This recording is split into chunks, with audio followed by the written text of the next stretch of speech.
left and the far right are equally problematic.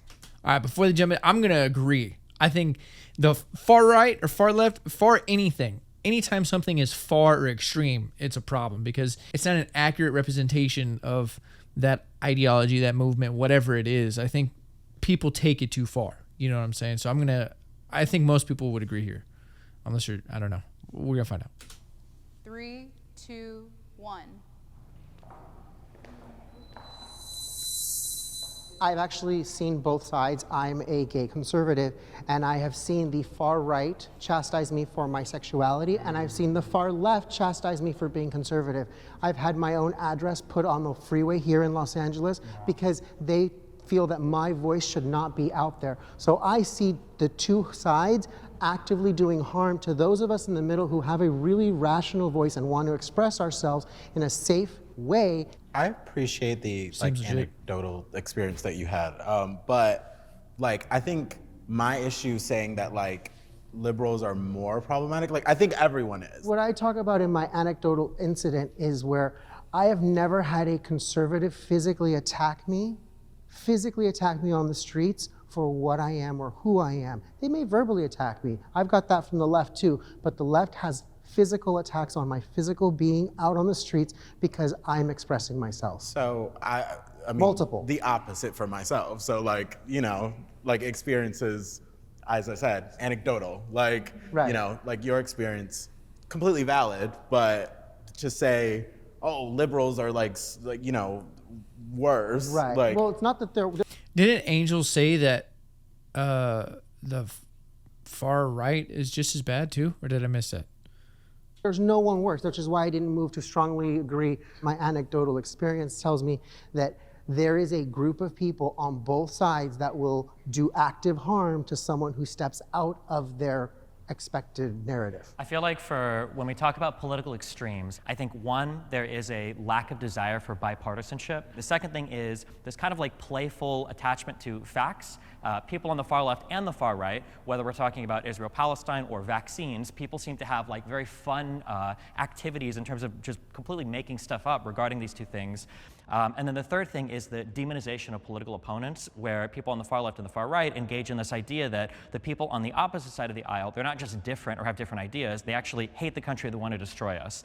People get labeled as extremists just for being even pretty centrist. Based on our small conversation we've already had here, I don't think anyone here is extreme. No. But going down the street, you might get labeled a crazy leftist or racist or. I had to take his shirt off, for real. It's interesting because when answering this prompt, I sort of hesitated. I've been on both sides of the spectrum. I used to be what I would characterize as a radical leftist. Now I'm sort of right of center, and I feel like I get characterized as a far-right extremist quite a bit. So I was thinking, what does far-right even mean? Because so many people who I deem to be reasonable are characterized as far-right, and I'm sure people on the left feel that very same way. I've gone and spoken to different campuses, both as a leftist and as a right-of-center individual, and I've never received more hatred or people trying to cancel my events than coming to those campuses as a conservative speaker. Right. So, yeah, basically just extremism on either side is bad. And I'm surprised that the people on the left that disagreed didn't agree, because I swear Angel in the beginning said something like that. So, I think we can all agree, extremism is just bad. Well, do you think that's because some of that rhetoric causes a lot of harm on the right side? A lot of the things that are being said maybe in those talks can have lasting impacts on those students when you're on those campuses. So and in the other way, the conservative students might not care as much about progress is being talked about. I think there's perfect example is Dylan Mulvaney just spoke at the University of Penn. They are free to go and have a talk. Conservatives didn't come out and try to cancel that event. They didn't threaten staff. They didn't blockade the entrances. They let that event go on. Amala goes to speak, and there's rallies. They're pulling fire alarms. They're attacking the attendees. There is extremism. I'm sure that there is, but I don't think Dylan Mulvaney is the right person to use for your example because of how much... She's a leftist? She's a leftist, but she's also had her life threatened on multiple occasions. Right. She's had to move around a lot because her address continuously is doxxed, and she wasn't even speaking at any sort of event.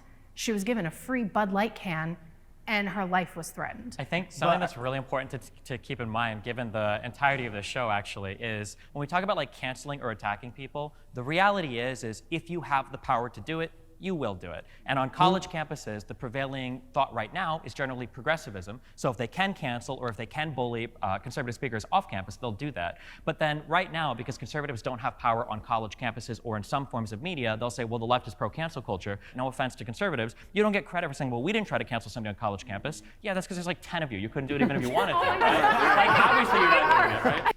That's a good point. I mean, if that's true, if like the college campuses are predominantly leftist or liberal or whatever, that he's talking about, and they have the power to do that, and they do, and conservatives can't do it because they don't have the numbers, don't have the power. I mean, that's fair, because I think it comes down to human nature at the end anyways, you know what I mean? You're going to strongly believe one thing and people rally together, for the same cause. I think there's way more conservative students than I think people actually give credit to, but maybe they feel like they need to, harbor those beliefs internally rather than, espouse them out loud. And I will say, any conservative who wants to shut down an event or a speech, I would wholly disagree with. There should not be limitations on free speech. Oh, this is a tough one. I think, I don't know, the verbiage not be limitations. Like, I think in a society, that's why we have rules. Like, you do need limits, you do need parameters, you do need rules for human beings. Otherwise, we just dive into chaos. So I think you should be able, free speech, as long as it's free speech. Yeah, hate speech is different. So like if you're having a call to action to target people in a hateful way, malicious way, violent way, yeah, that's not really free speech. So if it's under the premise of just actual free speech, yeah, there shouldn't be any limitations. And I would hope everybody would agree with that. So let's see. 3, 2, 1.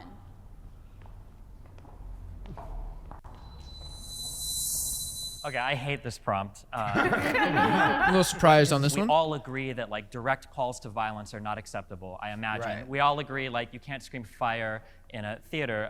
Right. Otherwise, I think that like there should be Nazis on college campuses like doing their ideology. You should be allowed to say basically whatever rhetoric you want as long as it's not like violating the terms of service of a platform. I do agree that vaccine misinformation is harmful. I do agree that misinformation relating to conspiracy theories is harmful, but I don't think the proper way to go about addressing that is to lock it all down and to ban it. I like the steps that YouTube has taken where they might put a note under the video, or what Twitter, or the social media platform formerly known as Twitter, called X, is taking, where they have like the community note system. I was thinking the very same thing as you. Of course, there are certain things that you cannot do, even with free speech being present. And I'm not sure how you define hate speech. So with some of the hate speech laws that are coming about, I think those need to be reevaluated and maybe rolled back, because even people who we disagree with or we don't like or we view as evil should still be able to espouse their beliefs. Right. For example, right now, what's going on with students on campus, I don't agree that Congress and other individuals should limit what students are talking about on campus, what's going on in Gaza, what's going on in Israel, with the crackdown on JVP, the crackdown on Students for Justice for Palestine. The people who are in power should understand that students are the most, I would say, abrasive when it comes to speaking out against injustices. I'm a free speech absolutist. I think that there should be repercussions to certain free speech, but it's a constitutional right, and yeah, that's where I stand with it. Yeah, I don't want any apps being banned. Right. I don't want people being banned from certain apps, and I think there's an attack on our First Amendment right now. Yeah. So you think no one should be banned from platform? Absolutely not. So like someone. Well, I mean, I think you should be banned if you're saying some absolutely asinine, crazy things and like being extremely racist and calling for violence, right? Like Destiny was saying, I think, yeah, you should probably be banned because you're probably going to hurt somebody, I mean, or you're going to try to rally people up to do some damage, but I think that's an extreme, right? Like that's not normal. So I don't know. And I think that's going to be brought up too. We'll see. Someone calls me like the F slur. You like leave them. Yeah. Why? I get called that Because all that's the their time. right to say that. Now, you can, there should be measures taken where, like I said, there are repercussions to certain speech. I don't think the platform should be able to remove them, but I think you should have the right to block them like we already can now, because I've lost That's a good 3 point. Instagram profiles just for saying, I don't think children should have sex changes the age of 18. Accounts gone. Like, I've lost thousands of followers and stuff for just saying things that I think are just common I do have a sense, question so. for you, actually. Yeah. Because I can understand why, like, hearing a word like that is harmful, and it's not something that you want to deal with on a daily basis. Yeah. Wouldn't you rather know who's homophobic, though? Wouldn't you rather know who's racist? Yeah. These platforms a have good the point. right, as private businesses, to say what they want on those businesses. It's not cancel culture for them to take down slurs. And honestly, they're not that great at taking down slurs anyway. Because I get called a on a daily basis online just for being a Jewish person. That's a good point too. I mean, these are private businesses and they can make up their own rules and policies and enforce them. So like, I don't know, man. This is a good conversation. I got to be honest. They both have good points. Fortunate thing is this internet and social media has become the town square. And the town square, if you were to take a box and put it in the town square, there is no limit on what you can say. And who's to say the city's going to come down and say, you use the word and we're going to take your soapbox and you can't ever come back to my city? That's exactly what you're doing when you're saying the platform has every right to remove this language. You have the option to go to another platform. There's plenty of So we conservative... have an option to go to another city then. There's plenty of conservative platforms Now that you have no free speech. you have free speech because you have so many options. I think we have to be really careful when we talk about the concept of free speech. I like the concept of free speech, and I would defend that across multiple platforms, but that's fundamentally different than the First Amendment. The First Amendment has nothing to do with like the concept of free speech. Right. The First Amendment prohibits Congress or state or local governments from making laws specifically abridging your right to freedom of speech. Like hate speech laws don't exist in the United States because there's not hate speech. Hate can be an aggravator to an existing crime, but we don't outlaw certain types of speech. Twitter does not have a legal obligation. It's a violation of their First Amendment right to say they have to host whatever type of speech or tweet that somebody has on the platform. That's why I'm glad Destiny's on here, because Destiny is definitely probably the most educated person on this show when it comes to topics like this, political topics and just policies and ideologies across the board. Like that's what he does. If y'all don't know who Destiny is, he's a YouTuber that's a debater that's done a ton of stuff, but really, really educated on a lot of things. So it's good to have him on here, I think. Hate crime and a hate incident are two different things too. And I wanted to say, like, if somebody called you, the F word, and then they said they wanted to kill you, then that's a hate crime, Bingo. and that's not protected, right? Correct. But a hate incident, somebody could call you an F word and not say they want to kill you, and that's still protected. Exactly. It can be an aggravating circumstance to an existing crime, but you can call somebody whatever you want, and it's not, Dicey I Waters. often criticize my own political party. I often criticize my own political party. I think if you're more neutral or you're like more rational on either side, left or right, you probably will criticize the people that are acting extreme and acting a little out of pocket. But I think that also goes into like the person and how accountable they hold themselves and how out of emotion they can be. Like how rational can they be? So that's kind of like a skill set. So I don't know. We'll see about this one. 3, 2, 1.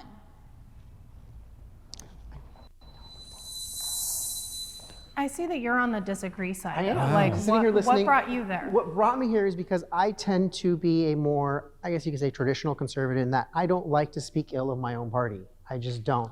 For me to go out and air their dirty laundry out where everyone can see it is only going to put a blemish on them. And I always want to put my best foot forward, and I always want to put my party's best foot forward. But I will point out the instances where I disagree with them privately so that they can make the necessary changes. I've got to.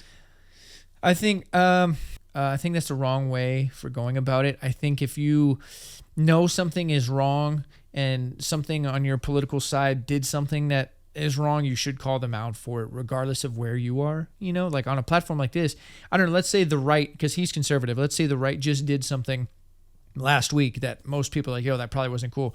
He should be able to speak on it on this show in front of people, say, yeah, I agree, that wasn't a good thing. That I think we should have done it differently or whatever, because then then he's actually representing the right in a good way. And this applies vice versa to the left. So I think he's kind of a goof on this one.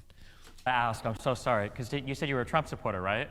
Yes. This must be like the thing you hate the most about him, then, right? Because isn't Trump like the most anti-Republican attacks But his here's own the party? thing, I come from a community where we found our power in local government. I've separated myself from this idea that I'm going to speak poorly about Trump because I want him to put his best foot forward. I wish more liberals did that, to be honest. I think a lot of liberals, we tend to bash our party on the social media platforms or when we protest a lot, right?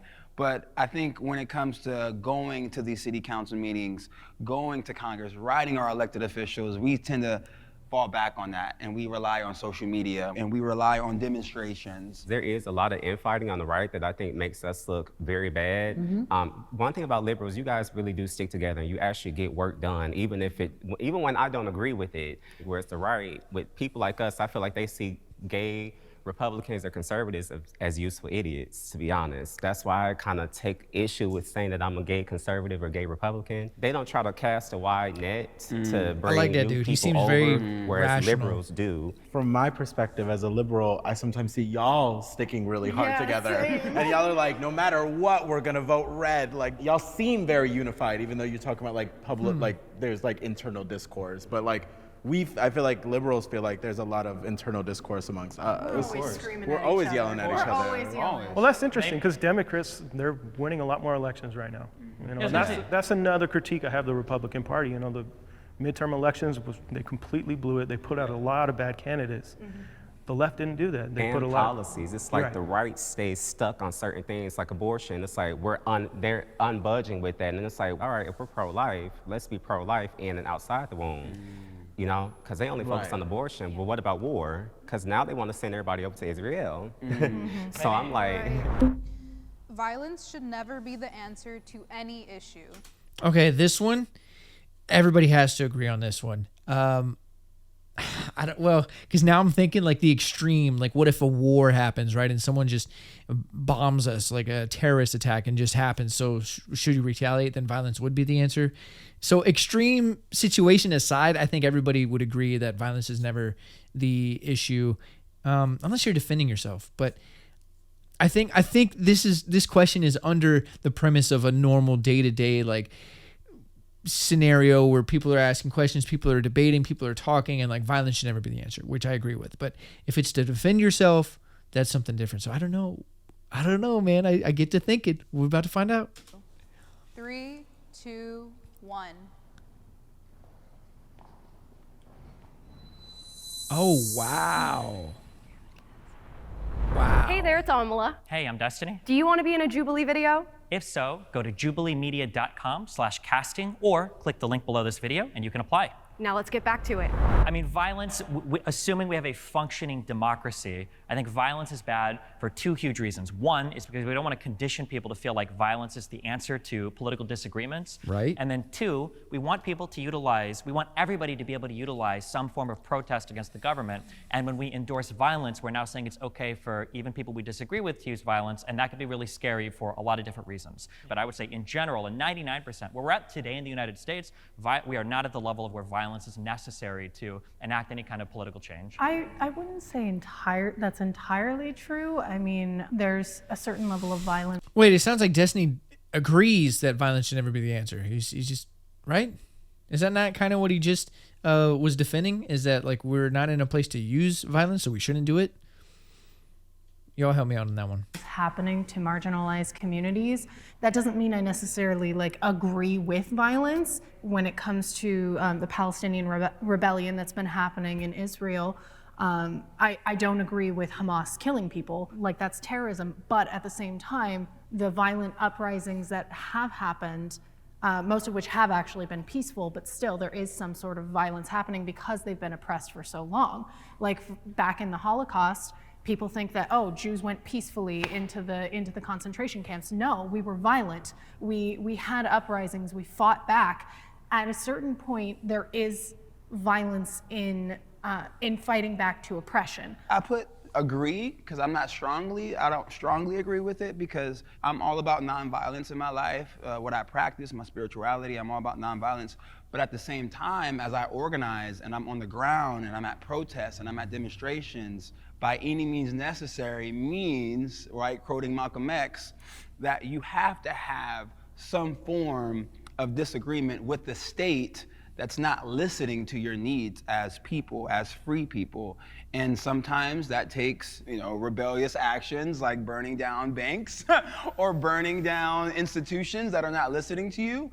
But as Black people in America, if we're only demanding liberty and justice. We're not asking for revenge. We're just asking for equality. Wait, but he's on the side that strongly agrees violence should never be the answer. So, but he agrees with by any means necessary, which you would use violence which you would come to use violence.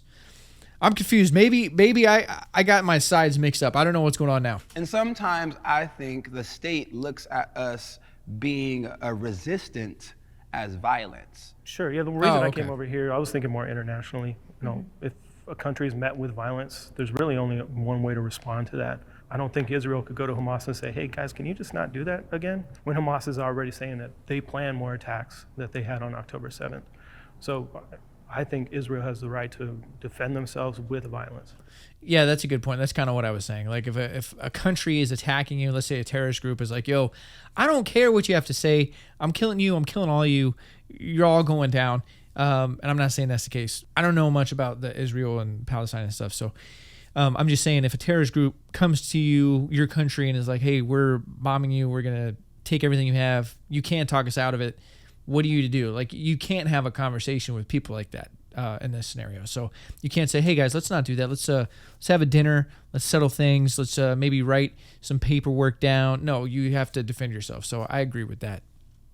Sure, I think there's a couple of key things to keep in mind here. So one is when we talk about like violence in response to political ideas, we have to be really careful that we don't redefine violence to mean literally anything that we don't like. Because I've noticed that like people are doing these things where like there is a white supremacist violence against black communities because of the way money is distributed with our taxes. And people will take that very academic form of violence, which is, and it's okay I think to have this analysis, but they'll take that academic form of violence and they'll say, now we can kill police officers and burn down buildings, or now we can engage in arson or destroy neighborhoods. My side is misrepresented by the media. Ooh, that is, ooh. I guess it depends on which media you watch, which station you watch, where you're getting your media, because I feel like both sides are misrepresented because you have both sides attacking each other in the media. So does that make sense? Like, so let's just say the liberals do something and then the media blows it out of proportion, makes it crazy, and then the conservatives go, yeah, see, I told you they were crazy. And then vice versa. The conservatives do something and the media goes, the conservatives are crazy, and the liberals go, yeah, see, I told you. So I feel like they both get misrepresented, right? Or am I tripping? I think they're all going to agree. 3, 2, 1.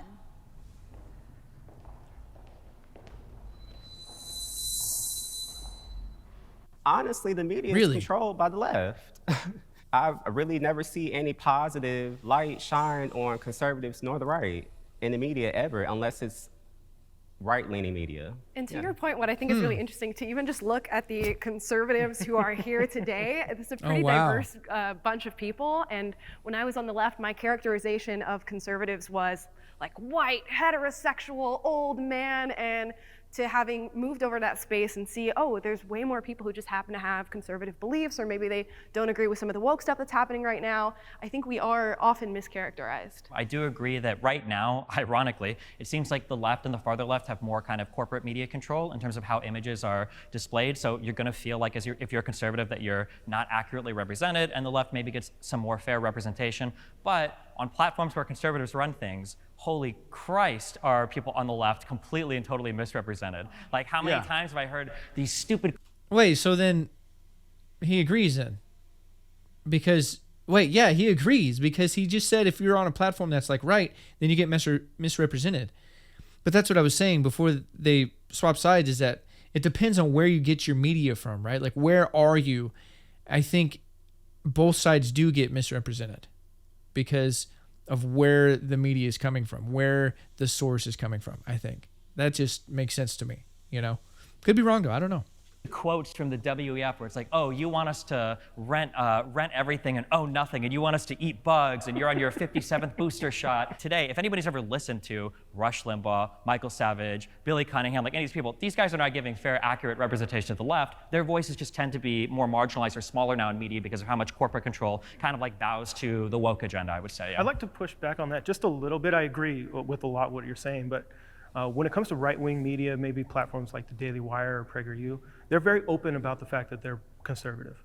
A lot of the mainstream left news, they'll present their opinion as fact.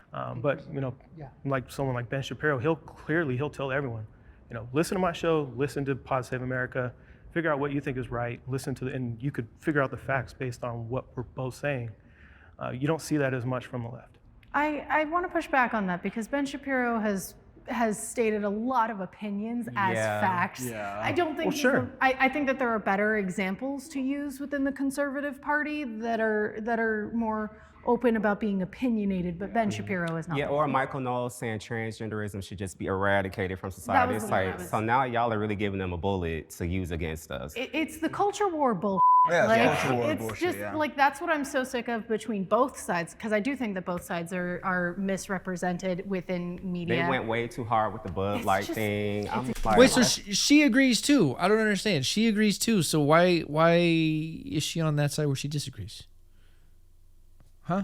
Especially on this topic now, I think in 2020 we all can agree every news station, besides most conservative news stations and podcasts, were posting black squares and saying that they were black people. But now, what's going on with Israel and Hamas, you see some media companies taking the silent side or firing correspondents on CNN like Mark Lamont Hill, or firing other people on MSNBC if they have a neutral stance. So I agree with you. I think it's a cultural war on both ends, right? You have some liberal apparatuses who don't agree with some things that some liberals say. Same with the right and how they did Tucker Carlson. Both liberal and conservative media, even if they say they're blatantly stating facts, they're failing to contextualize those facts, because that's a good point. A story presented with blank facts looks very different when you actually hear like the build up and like really see what's going on underneath. Mainstream media tends to misrepresent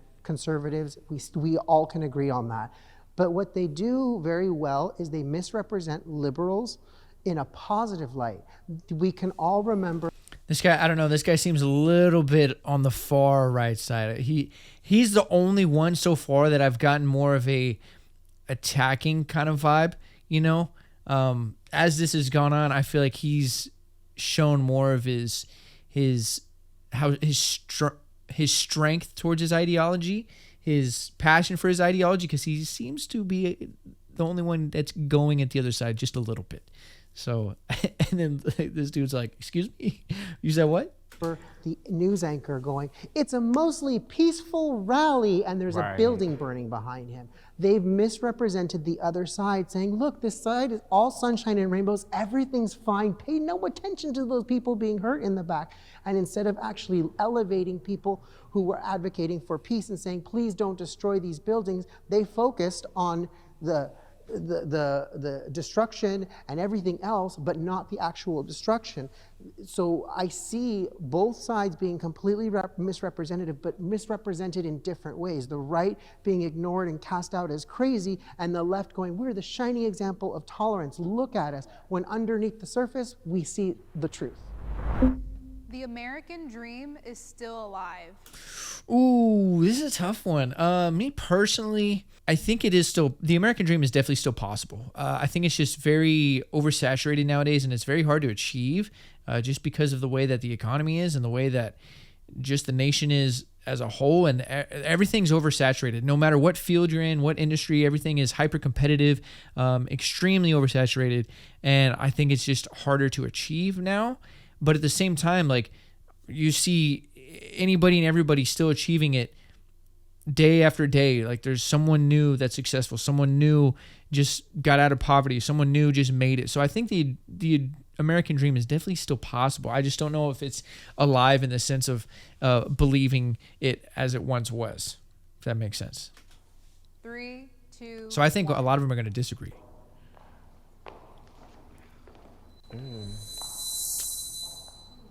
I feel like when upward class mobility is so hard as it is right now, the American dream is it's either dead or it's on life support, because it's just damn near impossible for people to climb out of poverty. Everyone thinks that they're going to be the next Jeff Bezos. You're closer to being on Skid Row than you're ever going to be to Jeff Bezos. I think the American dream has become the American memory, Like I was thinking about this just outside of politics. Like, you know how a lot of people have nostalgia for like the past and stuff. It made me look at America and it's like, we're not gonna get back the America that we were post 9/11 when everybody was a little more unified outside of the Patriot Act and everything. We're not gonna get the America where all races could get along without people saying, oh, you're culturally appropriating, you're microaggressions, all that little stuff that keeps us divided. I don't think we'll get back to the America that we grew up in. I honestly don't. Like, I wanna be optimistic, but it's hard. I guess I just don't know that that's the necessary point of the American dream. I think it shifts and it changes and it takes on the context of the time that it's in, where we have that sort of old school nuclear family, house with the white picket fence.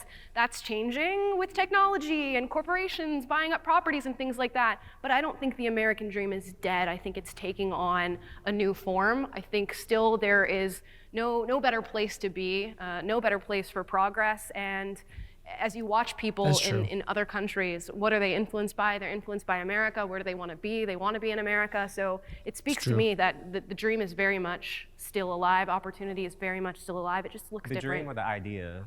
The dream. The dream. A dream. Yeah, I agree strongly with what you're saying here. That dream of being able to buy a house, having the nuclear family, being happy, that's still my view of the American dream. It is harder to attain, that's for sure. It might be dead here in California. It's not, I can assure you. I want to believe that the American dream can be like real. The more I've experienced life, the more I feel it is a little more on the dead side. Like, it's like this idea that we're taught when we're growing up is that you work the hardest, you're gonna get the most, right?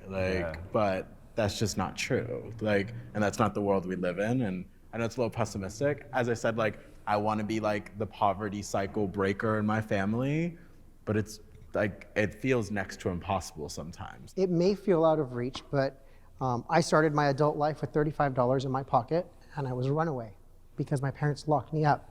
I saw them achieve the American dream of having a home and having beautiful children. I wanted that, and I worked hard. And now in my work in real estate, I see people achieving the American dream all day long. Sometimes California is a little outside of our price range. We got to go to another state. But that potential, that idea that I am free to choose to get a home, choose to get land, choose to start a business, that is still here. And I wholeheartedly believe that the American dream still rests in our hands. We just have to be strong enough to take it. Yeah, I agree with that. Like I said, it is possible. It's just a lot, I think, harder today. It's definitely still possible. If you just work hard and you stay focused and you just try to keep getting better and keep growing and keep finding other avenues. Like if you just stay on it, put your foot on the gas, you can achieve something. You may not be able to achieve Jeff Bezos, but you can achieve something and improve your life for sure.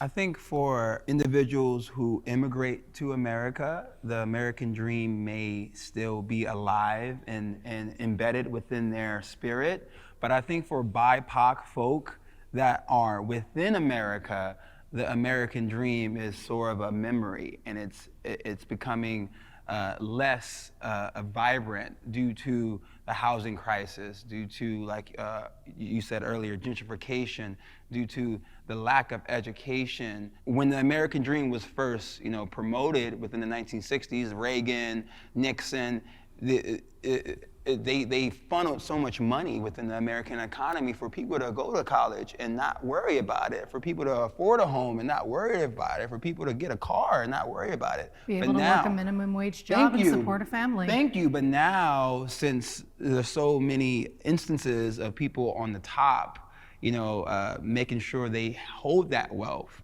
we see so many BIPOC folk in America suffering and not being able to get to that middle class, right? The American middle class is no longer here. So you're speaking just from the BIPOC perspective, not American. I'm speaking just from the BIPOC perspective. Isn't like the American dream supposed I don't know what BIPOC is. Y'all are if you know what BIPOC is in the comments, let me know. I don't know what that is. to apply to everyone? And I think that's the issue. It's like, right. When I heard you, I'm like, I think that's... Wait, is it by people of color? Is that what that is? Brain blast? Or maybe I'm wrong. I don't know. Don't cancel me. I'm just guessing. Amazing that like some people do have the access to move and stuff like that. But like, what do you say for those people at the bottom who are working so hard and they can't. Like, they I just feel like a lot of the views you have of the American dream get so politically tainted that one of the things that sucks is for the cool things that are happening in America, you can't even take credit for it anymore. I hate that I chose like the most politically divisive topics, but like, for instance, like I personally think the COVID vaccine, that was a huge success of United States innovation and capitalism. I think our guns are really cool. I think that's like super awesome. You can shoot awesome firearms in the United States. I'm a proud gun owner from Nebraska. It seems like for all the things that exist that are good, we can't take credit for them anymore because all of them become so heavily politically divided that we start to have this huge doomer outlook on everything. I think it's really hard for some people to have that optimistic outlook when there is so much in the way. Like I, as a disabled person, we're still forgotten about with marriage equality. We're still forgotten about when it comes to health mandates. For a lot of people who live this every day, for us, the American dream is dead, and it's been dead for a while. I just think like as a fun, the COVID fact that we're added all 80 here on and that, like clothed and fed and have water, and we're Right. here discussing ideas and like how to make this country a better place, to me that completely signifies the American dream. We are currently living it. that's like, as you said, like a really optimistic view, like, oh, look how far we've come, but what if that's not enough for those people right now? Like, that sucks for the people living right now who don't have what they need. That's so the like, beauty of America. We are free to succeed or we are free to fail. It's free to do whatever you want. I'd rather be here. I'll just say that. I'd rather be in America. Right. Yeah, and at the end of the day, I think most people, I would hope all of them in here would be like, yo, I choose to be in America versus like a third world country. You know, that is something that the guy in the red at the very end was saying, you know, you're free to fail, free to succeed. It just depends on you. Yeah, it also depends on your situation. You know, if you're born into a family of poverty, you're born into a family that's broken, you know, single parent, drug addictions, you know, poverty, low income area, you know, the ghetto, just areas like that. It makes it significantly more hard for you to break out of that. Versus if you're born into money and you're born into connections and resources, it makes it a lot easier. But it still comes down to the individual on doing the best that they can to improve their life. You know, it's not impossible for anybody, but it is, your cards are dealt differently. You have to play the cards you're dealt, and everybody's dealt a different hand. But I think even the people in poverty would probably, in America, probably rather live in poverty in America than poverty in a third world country, because at least they have access to a lot of things that you would never ever see in another country, you know, an underdeveloped country. So I think at the end of the day, America still is a solid option for majority of people. But this is an interesting video. It actually didn't get as politically divided as I thought it was going to be.